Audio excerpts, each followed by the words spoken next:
পত্নীক নহয়, এবাৰ স্বামীক বিচাৰি হাবাথুৰি খাইছে এগৰাকী পত্নীয়ে। 7 বছৰীয়া পুত্ৰ সন্তানক লগত লৈ নুৰ ইছলামক বিচাৰি ফুৰিছে পত্নী। এজন নুৰ ইছলাম, সন্তানৰ সৈতে এগৰাকী নুৰ ইছলামৰ পত্নী। পত্নী সন্তান এৰি অন্তৰ্ধান হ'ল নুৰ ইছলাম। নুৰ ইছলামক বিচাৰি এতিয়া হাহাকাৰ। যিকোনো মূল্যৰ বিনিময়ত পত্নীক লাগে নুর ইসলামক। ঠিক আছে, এমনি কোনো কেসাল নাই, কোনো কিছুই নাই, ও গেছে ওষুধ আনবার গেছে। মানে আপনাদের দুইজনে কর্মক্ষেত্রে ইটা ভাটাত কাম করি আছে? হ্যাঁ কাম করি। কোনটা ইটা ভাটা? এটা উরুপের ভাড়ায়। উরুপের ভাটা? হ্যাঁ উরুপের ভাড়া 6-7 নম্বর পর আর কি পানি খেতে ভূমি। আপনার লোক স্বামীর লোক কিবা কাজই হয়েছে নাকি? কোনো কাজই হয় না। মানে এই তারিখত বেশি গেছে? 6 তারিখে। নামটা কি আছে এটা? নুর ইসলাম। নুর ইসলাম। এক্ষেত্রে তো আপনি মানে আর কিছু কি এজাহার দিতে আর কি? হ্যাঁ হ্যাঁ এজাহার দিছে। কি খবর আপনি? তাক লাগে, তাক বিচারি আনি। আপনার লড়া ছোৱালী কেইজন? 2 জন আছিল, একজন মারা গেছে আর একজন আছে। আর নুর ইসলামে আপনার লাগিবই? লাগিবই। যে কোন আছে না আছে আমি একক খোঁজ পাই না। ওটাতে আপনার নুর ইসলামক লাগে? লাগে।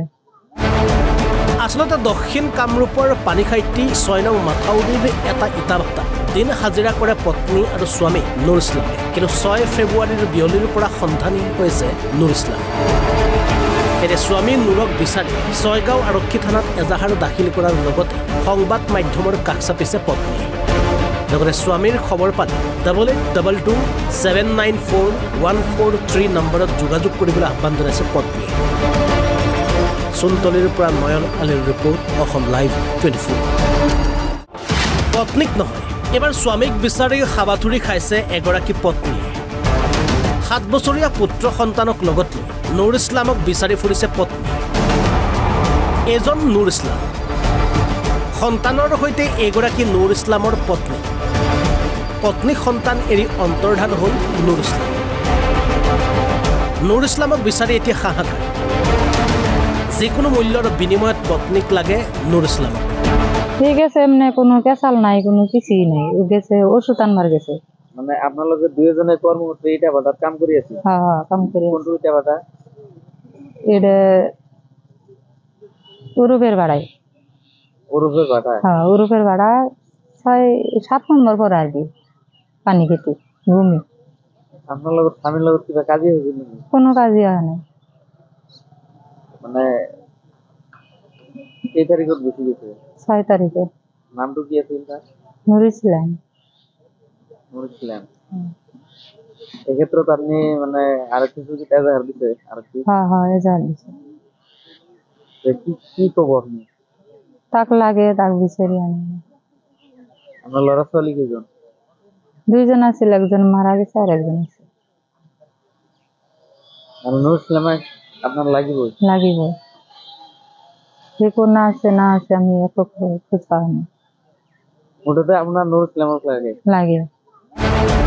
আচলতে দক্ষিণ কামৰূপৰ পানীখাইটি 6 নং মাথাউৰিৰ এটা ইটা ভাটা দিন হাজিৰা কৰে পত্নী আৰু স্বামী নুৰ ইছলামে। কিন্তু 6 ফেব্ৰুৱাৰীৰ বিয়লিৰ পৰা সন্ধানহীন হৈছে নুৰ ইছলাম। এতিয়া স্বামী নুৰক বিচাৰি ছয়গাঁও আৰক্ষী থানাত এজাহাৰ দাখিল কৰাৰ লগতে সংবাদ মাধ্যমৰ কাষ চাপিছে পত্নীয়ে। লগতে স্বামীৰ খবৰ পালে 8827941143 নম্বৰত যোগাযোগ কৰিবলৈ আহ্বান জনাইছে পত্নীয়ে। চুনতলিৰ পৰা নয়ন আলীৰ ৰিপৰ্ট, অসম লাইভ 24। পত্নীক নহয়, এবাৰ স্বামীক বিচাৰি হাবাথুৰি খাইছে এগৰাকী পত্নীয়ে। 7 বছৰীয়া পুত্ৰ সন্তানক লগত লৈ নুৰ ইছলামক বিচাৰি ফুৰিছে পত্নী। এজন নুৰ ইছলাম, সন্তানৰ সৈতে এগৰাকী নুৰ ইছলামৰ পত্নী। পত্নী সন্তান এৰি অন্তৰ্ধান হ'ল নুৰ ইছলাম। নুৰ ইছলামক বিচাৰি এতিয়া হাহাকাৰ। যিকোনো মূল্যৰ বিনিময়ত পত্নীক লাগে নুর ইসলামক। ঠিক আছে, এমনি কোনো কেসাল নাই, কোনো কিছুই নাই, ও গেছে ওষুধ আনবার গেছে। মানে আপনাদের দুইজনে কর্মক্ষেত্রে ইটা ভাটাত কাম করি আছে? হ্যাঁ হ্যাঁ কাম করি। কোনটা ইটা ভাটা? এটা উরুপের ভাড়ায়। উরুপের ভাটা? হ্যাঁ উরুপের ভাড়া 6-7 নম্বৰ পৰা আজি পানী খেতি ভূমি আপোনাৰ লগত স্বামীৰ লগত কিবা কাজিয়া হৈছিল নেকি? কোনো কাজিয়া হোৱা নাই। মানে কেই তাৰিখত গুচি গৈছে? 6 তাৰিখে। নামটো কি আছিল তাৰ? নুৰিছিলাম। নুৰিছিলাম। এই ক্ষেত্ৰত আপনি মানে আৰক্ষী চকীত এজাহাৰ দিছে? আৰক্ষী হয় এজাহাৰ দিছে। কি ক'ব আপনি? তাক লাগে, তাক বিচাৰি আনিব। আপনাৰ ল'ৰা ছোৱালী কেইজন? 2জন আছিল, একজন মারা গেছে আর একজন আছে।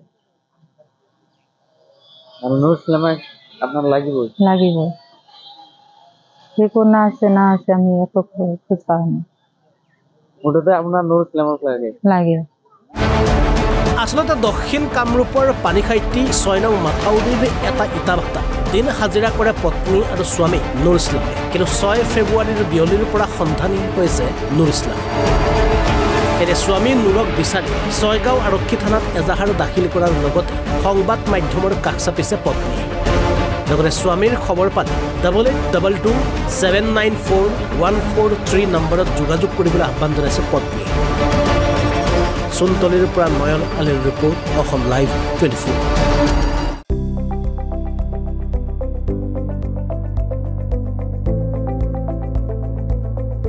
NB নিউজ, সহজ সৰল ভাষাত নৱভাৰতৰ কথা।